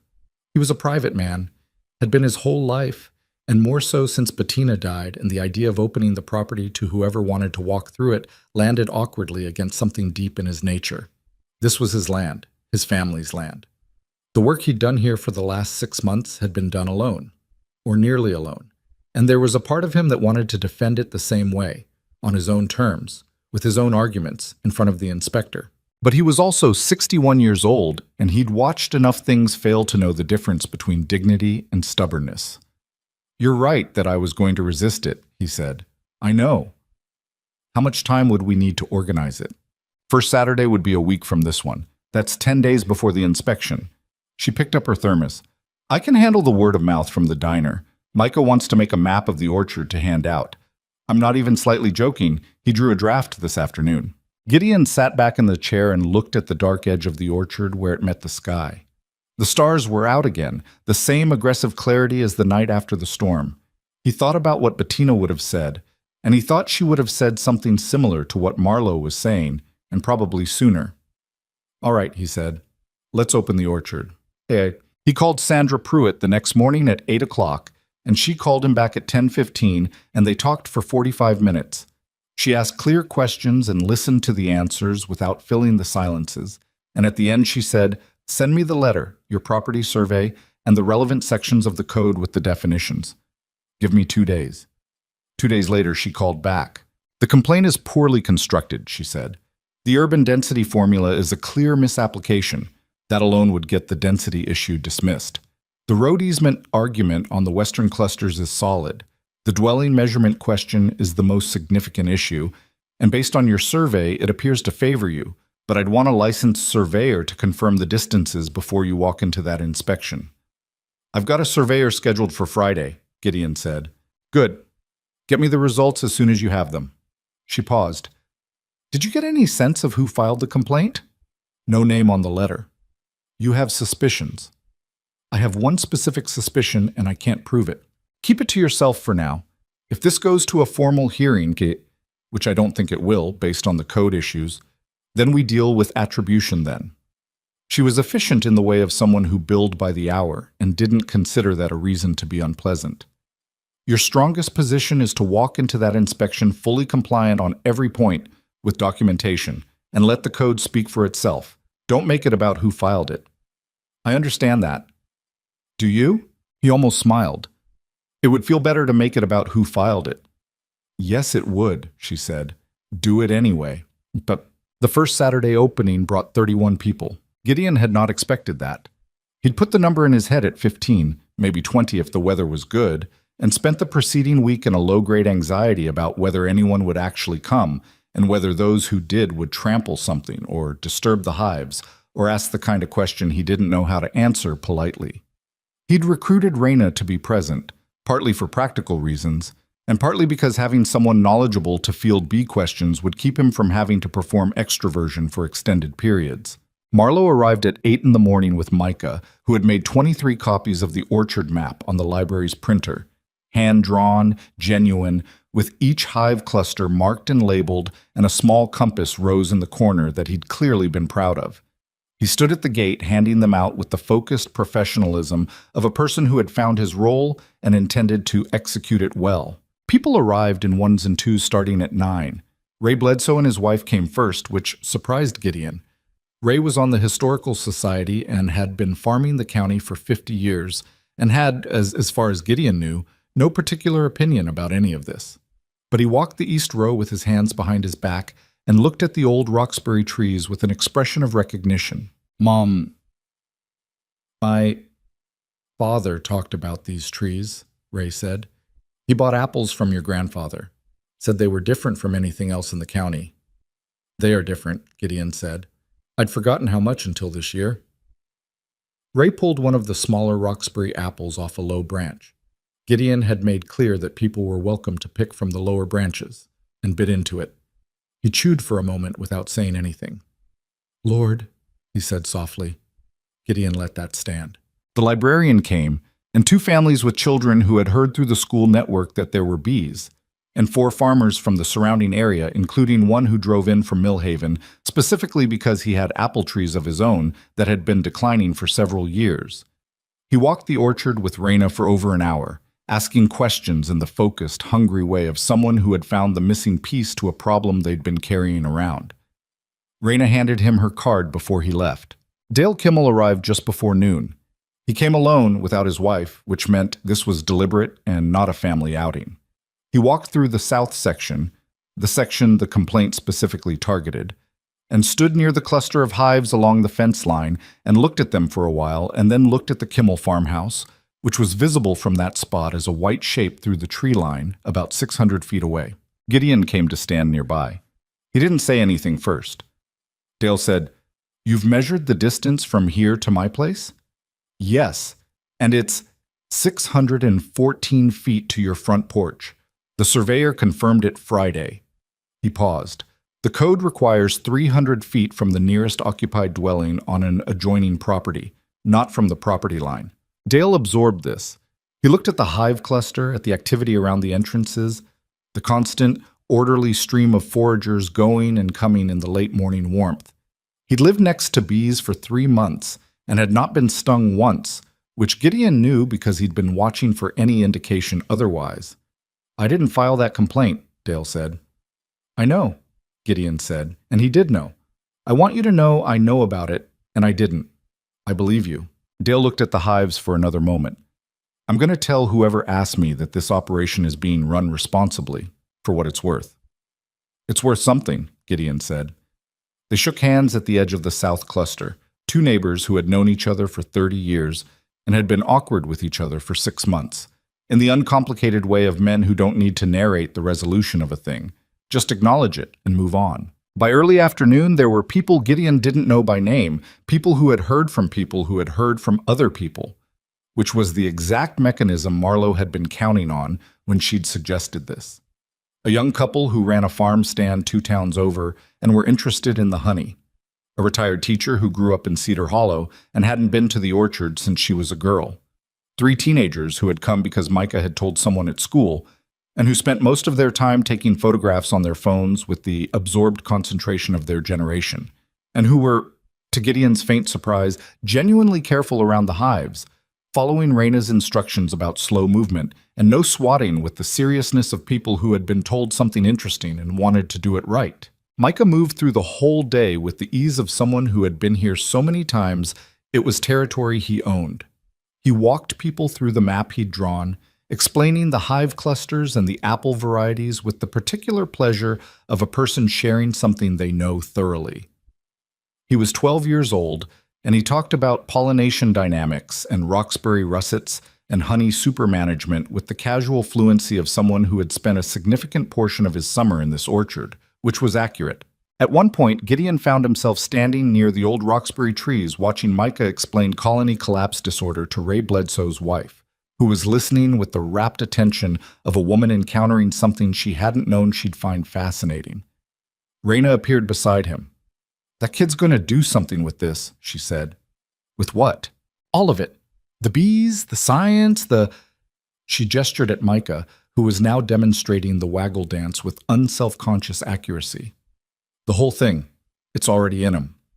Gideon watched the boy move his body in the figure-8 pattern of a forager bee reporting a food source to the hive, watched Ray Bledsoe's wife laugh, and then realize it wasn't a joke and stop laughing and start listening harder. "His mother's going to have a lot to say about career counseling," he said. "Probably," Raina said. She watched for another moment. 30-some people today. How do you feel about it?" He considered the question honestly. "Better than I expected to," he said. "Worse than I'll admit to most people." "Good answer." The surveyor's report confirmed Sandra Pruitt's reading of the code on every point that mattered. The south cluster setback to the Kimmel's dwelling, 614 feet. The western cluster's proximity to county road easement, not private property. The measurements, recorded officially and in writing, were what the letter of Section 14, subsection C, required them to be. Sandra submitted the response to the county office 6 days before the inspection. Gideon spent those 6 days doing what he'd been doing all summer, working the orchard, checking the hives, writing in the notebook, watching the honey crisps deepen toward the color Raina called ready. The apples on the old Roxbury trees were doing what Roxbury apples do in late August, which was to stop growing and start concentrating, pulling whatever sugar and complexity was in them inward, becoming denser and more themselves. They were not beautiful. They were lumpy and brown russeted and inconsistent in size, and they looked like something you'd pass over in a grocery store produce section without a second glance. They tasted like nothing you could get in a grocery store. He also spent those 6 days quietly accepting help that he was still not good at accepting. Ray Bledsoe called and offered his flatbed truck for hive transport, if it came to it. He didn't ask whether it would be needed. He just said the truck was available and he'd be ready on short notice. The farmer from Millhaven, whose name was Pete Granger, called to ask if he could bring 2 of his farmhands on the day of any potential hive relocation. He had experience moving hives from his own early years, he said, and he'd heard through Raina that there might be a need. 4 other people called or stopped by the diner and left word with Marlowe, which became the unofficial message relay, which was a role Marlowe accepted without commenting on. By the day before the inspection, Gideon had, without organizing it, without asking for it directly, without making a single speech, assembled something that looked, if you squinted at it right, like a community response to a problem that had started as one man's private disaster. He didn't know what to do with that feeling exactly. He held it somewhere in his chest and tried not to examine it too closely. The second Saturday opening, 4 days before the inspection, brought 58 people. Gideon stood at the gate at noon watching them move through the rows. Families, farmers, a few people from the next county over who had read something online, the librarian again, the retired teacher who had come back and this time brought her sister, and felt something he didn't have a precise name for. Not pride exactly, though pride was in there. Something less self-regarding than pride. Something that had more to do with the trees than with himself. Marlowe came to stand beside him. She had flour on her apron from having baked a batch of apple hand pies that morning using Roxbury apples from the lower branches, which she'd been selling at the diner all week as a soft preview, and which had, she reported, generated more conversation than anything she'd put on the menu in 2 years. 58 people, she said. I counted. That's 0.5% of the county population. That's a funny way to frame it. That's the way it matters. 0.5% of a county showing up on a Saturday for an apple orchard is significant. She watched a family with 3 children stop in front of the old Roxbury tree, the smallest child reaching up for a low apple and just barely getting there. The inspection is Thursday. Yes. How do you feel? He thought about it. Sandra Pruitt had done her job. The surveyor had done his job. The code was what it was, and what it was appeared to be on his side tight. He had documentation of everything, organized in the manila folder sitting on his kitchen table, and he had a lawyer who would be available by phone during the inspection if needed. He still had $38,000 in bees on this property, and a harvest that was days away from being the largest the orchard had ever produced in his lifetime, and a formal complaint designed to dismantle it hanging over the whole thing like weather. Like a man waiting for a verdict he thinks is in his favor, he said. Which is still waiting. Marlowe nodded. Fair. She looked at the 58 people in the orchard.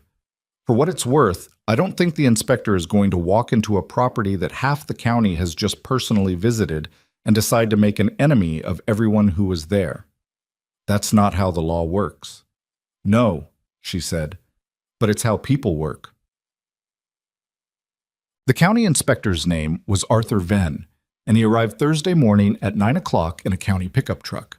He was in his mid-50s, methodical, with the manner of a man who had done this job long enough to have encountered most of what people were capable of, both the violations and the defenses.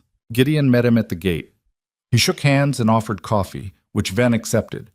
They stood for a moment at the edge of the orchard, and Venn looked at the rows of heavily laden trees, and the white hive boxes distributed through them, and the bees moving through the morning air in their constant, purposeful thousands.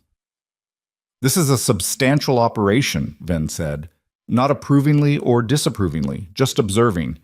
Yes, sir. You've had an inspection response prepared through an attorney? Sandra Pruitt out of Harlan County. You should have received it Tuesday. I did. Ben set down his coffee and took out a clipboard. Walk me through it. They walked the property for 90 minutes. Gideon showed him the surveyor's measurements, the official boundary markers, the GPS coordinates of each hive cluster relative to the Kimmel's dwelling and to the road easement. He showed him the county zoning classification documentation, agricultural, not urban, which invalidated the density formula the complaint had used. He showed him everything, in the order Sandra had suggested, without editorializing and without once saying the word complaint with any particular inflection. Then measured, he wrote on his clipboard. He asked 4 questions, 2 of which were procedural and 2 of which were genuine, the kind a man asks when he's actually trying to understand something rather than build a case. At one point, he stopped near the south cluster and looked at the hives and then looked in the direction of the Kimmel farmhouse through the tree line. 614 to the nearest dwelling, he said. Yes, sir, confirmed by the licensed survey. Venn made a note. He looked at the hives for another moment. These are healthy colonies. They are. Who's your beekeeper of record? Raina Cross, she's my consulting beekeeper. Been involved since the operation started in April. I know Raina's work. He made another note. Her management records are in the documentation? Tab 4. Venn found tab 4, read for a moment, and closed the folder. He looked around at the orchard, at the rows of trees heavy with fruit, at the bees moving through the late morning light, at the 43 acres of what had been, 6 months ago, a property everyone in Cedar Hollow had quietly agreed was finished. Mr. Hale, he said, based on the survey documentation and the applicable definitions in Section 14, I'm not finding a violation. Gideon kept his face even. All right. The density formula cited in the complaint doesn't apply to your zoning classification. The western cluster setbacks are from county easement, not private property. The southern cluster is compliant under the dwelling measurement standard. He ticked through it with the tone of a man making sure the record was clear. I'll note in my report that the operation is in full compliance with Cedar Hollow Township Code as of the date of this inspection. I appreciate that. Venn looked at him with the particular expression of a county official who has been around long enough to know what he's actually looking at. This is a serious apple operation, he said. When's harvest? Week after next, if the weather holds. Venn nodded. He handed back the documentation folder. Good luck with it. He shook Gideon's hand, picked up his coffee, and walked back toward his truck. Gideon stood at the edge of the south cluster and listened to the truck pull down the lane and turn onto the county road and fade away down the hill toward town. Around him, the bees were doing what they'd been doing since April. The same constant, purposeful hum, indifferent to inspection results and legal arguments, and the opinions of Cedar Hollow, moving through the trees in the morning light with the simple intention of gathering what was there to be gathered. He took out his phone and called Sandra Pruitt. In compliance on all points, he said when she answered. Of course you are, she said. You did everything right. He called Raina next. She said, good, in a way that made clear she'd expected nothing else, and then asked him about the Northwest Cluster's inspection notes, because that was more immediately useful to her. He called Marlowe last. She answered on the second ring, and when he told her, she was quiet for a moment, and then she said, come have lunch, and hung up before he could tell her he had work to do. He drove into town. He ate lunch. The harvest was 10 days away, and the orchard was still standing, and the bees were still working, and whatever Cedar Hollow was going to make of all of it was still being decided, not in the county office, and not in the diner, and not in anyone's particular conversation, but in the slow accumulating way that small communities revise their understanding of things they thought they already knew. The first apple Gideon Hale picked on harvest morning was a Roxbury russet from the old corner tree, Chut, the one his grandfather had planted in 1931, the one that had stood through 93 years of frost and drought and 11 years of silence and one very bad August storm. He picked it before anyone else arrived, before the trucks and the extra hands and the organized noise of a real harvest day, while the orchard was still in that particular pre-dawn quiet that belongs only to the person who got there first. He turned it over in his hands. It was not pretty. It was lumpy and russeted and roughly the size of a large fist, brown gold on one side and greenish on the other where it had been in the shade. There was a small bruise near the stem end from where it had rubbed against a neighboring apple on the same branch. He bit into it without ceremony. The flavor hit the back of his mouth the way the taste of something from childhood hits. Not gradually, but all at once, the way memory works when it's stored in the body rather than the mind. Sharp and sweet, and that complicated undertone that Raina had called nutty, and that he thought was closer to something earthier than that, something that had to do with the age of the rootstock, and the particular mineral content of this hillside and decades of weather this specific piece of ground had absorbed. It tasted like this orchard, like the specific fact of this place. He stood there in the early dark and ate the apple down to the core, and he thought about his grandfather, who he had never met but whose hands had cleared the ground he was standing on. He thought about his father, who had walked these rows with him before Gideon was old enough to understand what he was being shown. He thought about Bettina in her green jacket, who had known this land the way you know a person you've lived alongside for decades. Not perfectly, not completely, but in the deep and specific way that comes from years of daily attention. He thought about 11 years of blossoms falling into nothing. 11 years of walking these rows with the low-grade grief of a man watching something he loves slowly fail, not knowing why, not knowing if the failure was the trees or the land or himself. He threw the core into the grass. He went to get his gloves. Harvest at the Hale Orchard that September was not the elegant, cinematic affair that people imagine when they picture an apple harvest. It was work, physical, repetitive, demanding work. And it started at 6:30 in the morning and ran until the light gave out. And it was complicated by the sheer volume of what the trees had produced and the fact that Gideon had never in his farming life managed a harvest of this scale alone. He wasn't alone. Pete Granger arrived at 6 with 2 farmhands, as he'd promised. Ray Bledsoe brought his flatbed and his wife, who turned out to be faster at picking than anyone else on the property and who organized the sorting operation at the equipment shed with the brisk efficiency of a woman who had been waiting for someone to ask. Dale Kimmel came on the second day and worked without being thanked effusively for it, which was what he wanted. The librarian came on the Saturday of the first week and brought 4 people from a regional agricultural preservation group who asked careful questions and picked a combined 800 pounds of apples and left with Raina's card and a jar of honey each. Micah was there every day that school allowed, which meant afternoons and both weekend days and one day in the middle of the week that Marlowe said she didn't ask too many questions about. He worked harder than most adults, with the particular energy of a 13-year-old who has found the thing they want to be doing and resents any hour spent doing something else. He hauled picking bags and sorted fruit and ran the tablet Gideon used for yield tracking, updating the numbers with a focus that Raina said quietly made her want to hire him. Marlowe came when she could, which was less than she would have liked and more than she had time for, and she brought food every time, not as performance, not as a statement, just because she understood that a harvest crew works longer when someone has thought about lunch. By the end of the first week, the yield numbers were forcing Gideon to revise his projections upward in a way that felt reckless to trust, so he revised them conservatively. And then the numbers kept coming in above even the conservative revision. And on the 8th day of harvest, Micah looked at the tablet and said, "At this rate, you're going to hit 8,000 bushels." Gideon said, "Don't say that. I'm just reading the numbers." "I know. Don't say it." Micah looked at him with the expression of someone deciding whether to argue, then looked at the numbers again, then back at Gideon. "Okay," he said, "but you should look at the numbers." He looked at the numbers that evening at the kitchen table, alone with the second notebook and a cup of coffee that went cold while he wasn't paying attention to it. The final harvest came in at 8,241 bushels. He sat with that number for a long time.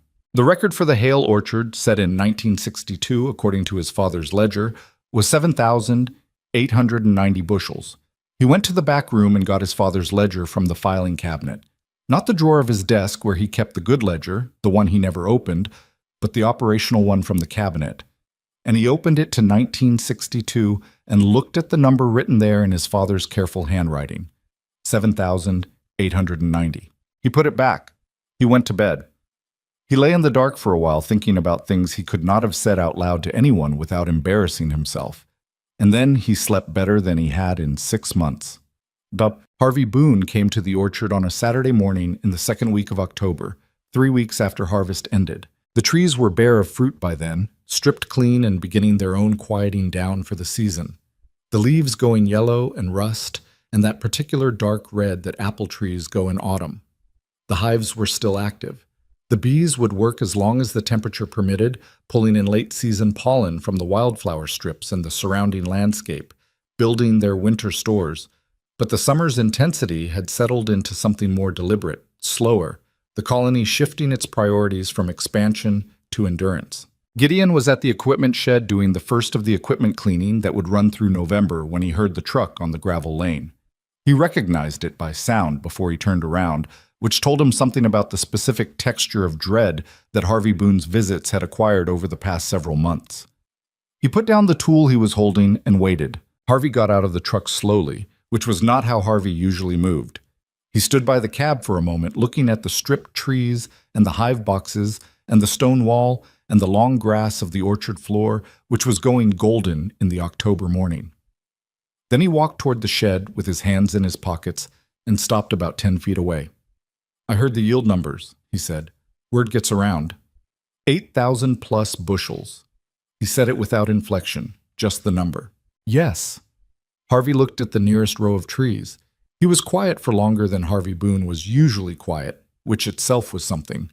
He had a face that was not easy to read, the face of a man who had spent decades making decisions in public and had learned to control what crossed it.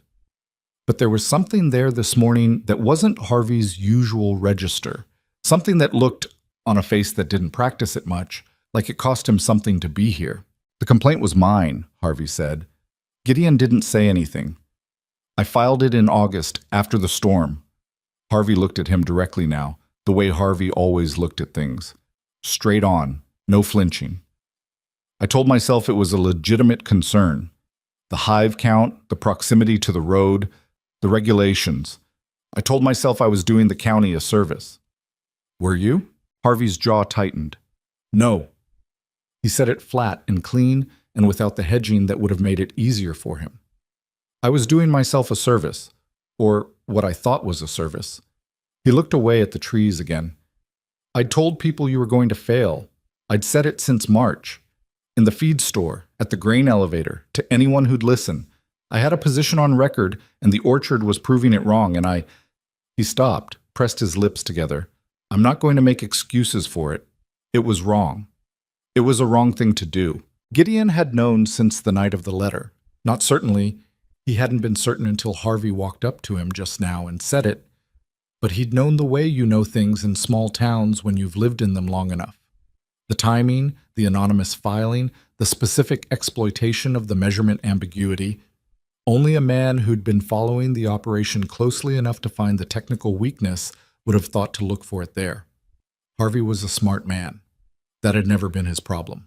"You almost cost me 25 hives 10 days before harvest," Gideon said. "I know that. After a storm that already hit us hard." "I know." The morning was very quiet. A woodpecker was working somewhere in the east tree line, its drilling carrying clearly in the October air. The bees were audible from the nearest cluster, that constant hum that Gideon now heard as naturally as he heard the wind. Harvey reached into his jacket pocket and took out an envelope and held it out. Gideon looked at it without taking it. "What's that?" "The cost of the surveyor," Harvey said. "And Sandra Pruitt's bill. Marlowe told me what they ran." "Marlowe told you?" "She didn't mean any harm by it. She thought—" He stopped. "I asked her. I asked her directly what this cost you. She told me." Gideon looked at the envelope. He thought about $38,000 and a storm and an inspection and 6 months of work. He thought about Harvey standing in this orchard in June saying, "That's more fruit than I've seen on this property in a while," with the specific reluctance of a man who'd rather not admit it. He thought about what it cost Harvey Boone to stand here this morning with an envelope in his hand and say what he'd said. "Keep your money," Gideon said. Harvey's expression shifted. "Gideon, I'm not interested in the money." He meant it. He'd spent the money and absorbed it, and it was part of the cost of the year, and he was done thinking about it. "I'm interested in whether you understand why what you did was wrong. Not that it failed, that it was wrong before you knew whether it would fail." Harvey was quiet for a moment. "Yes," he said. I understand that. Because you had a position and someone was threatening your position. Yes. And you decided your position mattered more than what was true. Harvey didn't answer immediately. He looked at the orchard, at the stripped trees, at the hives, at the stone wall his grandfather had never built, but that Gideon's grandfather had. At the ground that this family had tended for 90 years, while Harvey Boone's family had watched from 300 acres of corn and soybeans and told everyone what was practical. Yes, Harvey said again. It was quieter this time. Gideon looked at him for a long moment. Harvey was 64 years old. He would not become a different kind of man. That was not what this was about, and it was not something Gideon had any interest in engineering. People were mostly what they were, and the space between a wrong thing done and a wrong thing acknowledged was real, even if everything else stayed the same. He went into the equipment shed and came back with 2 apples, not the Honeycrisps, not the Cortlands, but 2 Roxbury russets, lumpy and brown gold and improbable. He held one out to Harvey. Harvey looked at it. He took it. They stood at the edge of the orchard in the October morning and ate the apples without talking. Harvey finished his and looked at what was left of it with an expression Gideon couldn't fully read. That's something, Harvey said. Yes. I've never had one like that. Most people haven't. Gideon finished his own apple and threw the core into the grass. My grandfather planted those trees in 1931. Nobody's been able to taste what they were supposed to produce for 11 years. He looked at the row of old Roxburys, bare now, resting, storing up for next season. It was never the trees that were wrong. Harvey nodded slowly. He put the apple core in his jacket pocket, a small, fastidious habit that Gideon had never noticed in him before. He put the envelope back in his pocket, too. I'll find another way to make it right, he said. If you'll let me. Gideon thought about it. Talk to Pete Granger, he said. He's got apple trees on his property that are struggling for the same reason mine were. He doesn't have the resources to do what I did. A man with 300 acres of corn and soybeans talking to the county cooperative about pollinator habitat would carry more weight than I do. Harvey looked at him. Something in his expression shifted into a new configuration. You want me to advocate for... I want you to use the thing you're actually good at, Gideon said, which is convincing other farmers in this county that something is practical. That's what you do. You've been doing it your whole life. He held Harvey's gaze, pointed at the right problem. Harvey was quiet for a moment. Then he said, That's a bigger ask than the envelope. I know it is. Harvey looked at the orchard. He nodded once, not enthusiastically, not with the warmth of a man who has been transformed, but with the deliberate acknowledgement of a person accepting a fair exchange. All right, he said. I'll talk to Granger. He got in his truck and left. Gideon watched the truck go down the lane and turn onto the county road and disappear behind the tree line. And he stood there for a while after, not thinking about Harvey in particular, just thinking about how the worst things people do to each other are usually not done out of malice, but out of the need to have been right. And how the distance between I need to have been right and I was wrong was one of the hardest distances a person could cross. And how crossing it was worth something even if it didn't fix everything. And how not asking for more than someone could give was itself a kind of skill it had taken him most of his life to develop. He went back to cleaning equipment. The honey went on sale at Marlowe's Diner on the first Saturday in November, in 4-ounce and 8-ounce jars with a simple label that Micah had designed.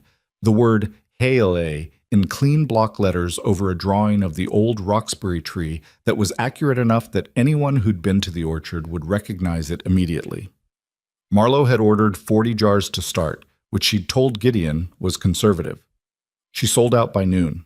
She called him from the diner at 12:15. I need more jars, she said. I told you 40 wasn't enough. You said 50. I said 60. A pause. Bring 60, and maybe more. I have people asking. He brought 60 that afternoon, and she sold 38 of them before closing time and put the remainder behind the counter with a hand-lettered card that said, Hail Orchard Honey, back in stock weekly.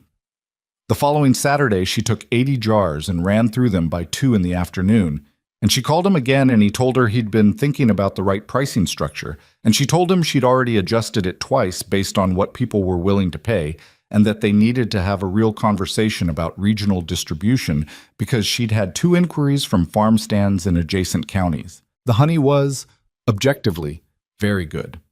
Gideon knew this not because he'd decided it was good, but because Raina had told him, with her characteristic lack of unnecessary encouragement, that the floral diversity of the orchard and the surrounding wildflower strips had produced something with a complexity that most monoculture honey operations couldn't match. It wasn't one flavor. It was layered. The apple blossom was the dominant note, but underneath it were the clover and the borage and whatever the bees had found in the wood's edge that he hadn't planted and hadn't accounted for.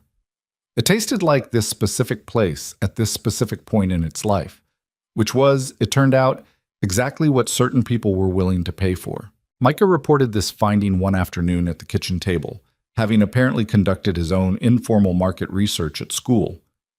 People like things that are from somewhere specific, he said. Like, when I tell them the honey is from an orchard in Cedar Hollow that was about to die and now it's producing more than it ever has. They want to try it. It's not just honey, it's a story. Gideon looked at him across the table. You've been telling people about the orchard. Everyone already knows. I'm just telling it better. This was true enough that Gideon couldn't argue with it. The orchard had become something in Cedar Hollow that he hadn't anticipated and couldn't entirely account for. A topic of conversation, a local point of reference, the kind of thing that enters a small community's story of itself and stays. People who had walked through it on the Saturday openings talked about it to people who hadn't been. The apple hand pies at Marlowe's had become a weekly fixture. Pete Granger had started asking questions about bees for his own property, and Ray Bledsoe had told 3 people that he'd eaten a Roxbury russet in October for the first time and hadn't stopped thinking about it since. None of it was a transformation. Cedar Hollow was still Cedar Hollow, still the same 1,100 people, same grain elevator, same 2 churches, same 3-member historical society meeting in Norma Bledsoe's parlor on the 2nd Tuesday of every month. Harvey Boone had called Pete Granger as he'd said he would, and they'd had a conversation that Harvey described to Gideon in a subsequent exchange as useful, which from Harvey was a significant endorsement. The conversation at the county cooperative about pollinator habitat corridors was ongoing, which meant it was happening, which was more than it had been. Small things. Slow things, the kind of change that doesn't announce itself. On the last evening in November, Gideon walked the orchard after dark. He did this sometimes, not often, not as a ritual, just occasionally when the day had settled, and he wanted to be in the rows without anything to do in them. The hives were in their winter configuration, the bees clustered inside the boxes generating heat, the entrances reduced, the whole operation pulled inward and enduring the way living things endure winter. Not dead, not even fully dormant, just patient. The trees were bare and dark against the cold sky, the same trees his grandfather had planted and his father had expanded and that everyone in Cedar Hollow had agreed, at various points in the last decade, were done. He thought about the question Micah had asked him in April, on a morning when the blossoms were out and the orchard was beautiful and completely useless. Why don't any bees come here? It was such a small question. It was the smallest kind of question. A child noticing an absence, naming it, handing it to an adult without understanding what the adult would do with it. And what Gideon had done with it was spend $38,000 and 6 months of the hardest work of his late life and weather a storm and a legal complaint and the sustained skepticism of most people he'd known for decades. He had done all of that for an absence. He had invested everything he had left in filling a silence he hadn't known was there until a boy in rubber boots walked into his orchard and named it. There was something in that worth sitting with. The idea that the most important diagnosis is often the simplest one. The one that requires not expertise but attention. The one that a person can only make if they haven't yet learned to stop looking at the thing everyone else has stopped looking at. Gideon had been farming for 40 years. He'd tested his soil and adjusted his irrigation and pruned his trees and studied his yields, and he had never once crouched in the grass and watched the blossoms and noticed that nothing was visiting them. He'd been too close. He'd been managing the problem instead of seeing it. That was the thing about being too deep inside your own situation. You lose the ability to ask the obvious question. You get so accustomed to the shape of your failure that it starts to look like the shape of the world. He'd needed a child with no preconceptions and rubber boots 2 sizes too large. He'd needed to be embarrassed by the simplicity of the answer. He thought about Harvey Boone, too, standing in the October morning with an envelope he hadn't accepted, eating a Roxbury apple with the expression of a man encountering something he hadn't expected to encounter. Harvey was not a villain. He was a man who'd gotten invested in being right and had done a bad thing to protect that investment, and he'd come back and said so. And that was not redemption exactly, not the dramatic kind that made for a satisfying arc, but it was something real. The real version of what people are capable of when they can bring themselves to cross the distance. What Gideon had found in his 61st year was that people were neither as bad as their worst moments, nor as good as they would like to believe they were. Harvey had filed a complaint that could have wrecked the harvest. Harvey had also shown up in October and said it was wrong. Both of those things were true, and neither of them canceled out the other. And the only thing you could do with that complexity was hold it without resolving it into something simpler. He stopped in front of the old Roxbury tree, the one from 1931, the one his grandfather had planted when he had less than nothing and was making something anyway. The tree was bare. The branches caught the faint moonlight in that particular way that bare branches do in winter, tracery against the sky, intricate and without excess, every unnecessary thing already fallen away.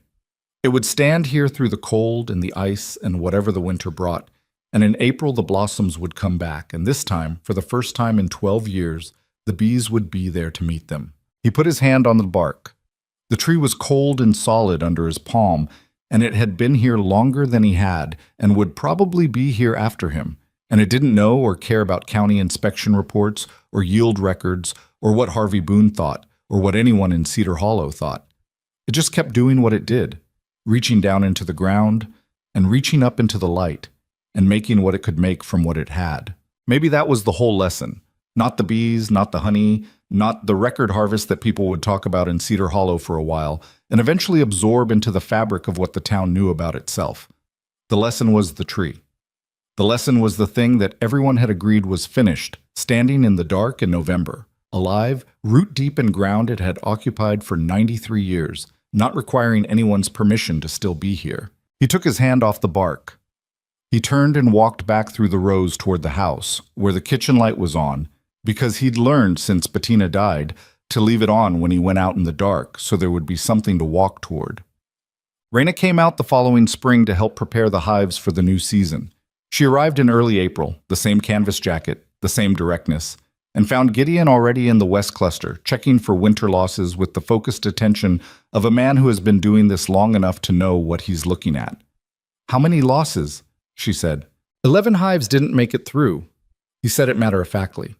11 hives out of 200 was a winter attrition rate he'd researched and found to be, for a first-year operation in this climate, on the lower end of normal. "That's not bad," she said. "I know." He was already moving to the next cluster. "I've got replacement packages coming the 15th. Curtis available to help install?" "He is." She watched him work for a moment. "You're different," she said. He kept working. "How so?" "You know what you're doing now." She said it the way she said everything, as observation, not compliment. "Last spring you were counting every sting. Now you're just a beekeeper checking hives." He paused at the entrance of a strong colony, watching the early spring flight.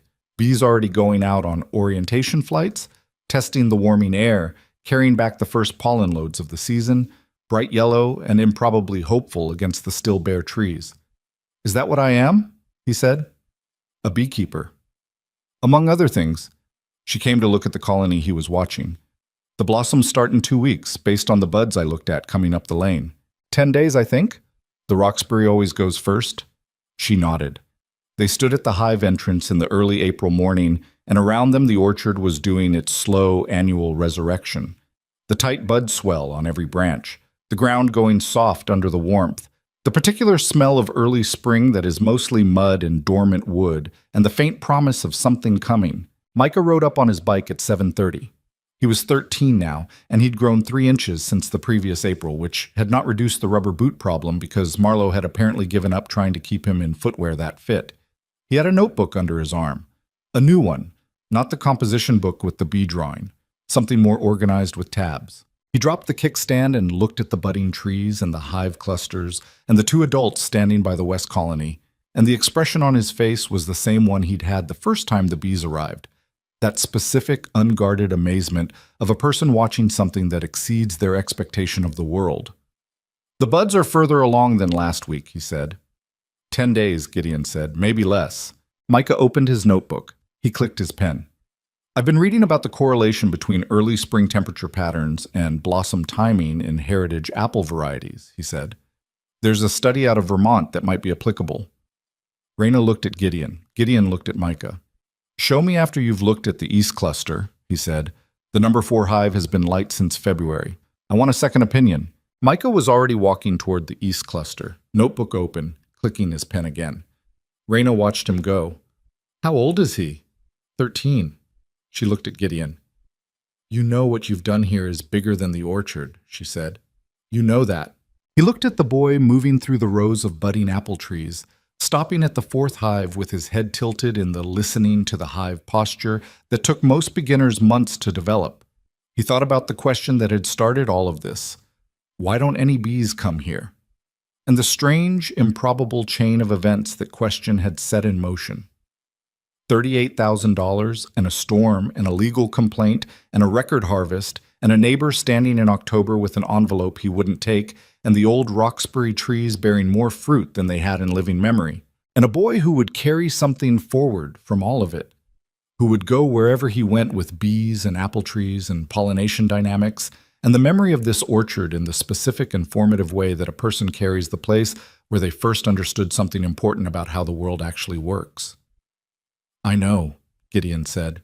He put on his veil and went to join the boy at the 4th hive, where the bees were already coming alive in the warming April morning, already doing what they had always done and would keep doing long after all of them were gone, finding the bloom, carrying what needed to be carried, making something from what was there. The orchard waited. The buds held. And in 10 days, maybe less, the blossoms would open and the bees would be there, and the silence that had lived in this place for so long would be, for another season, completely gone.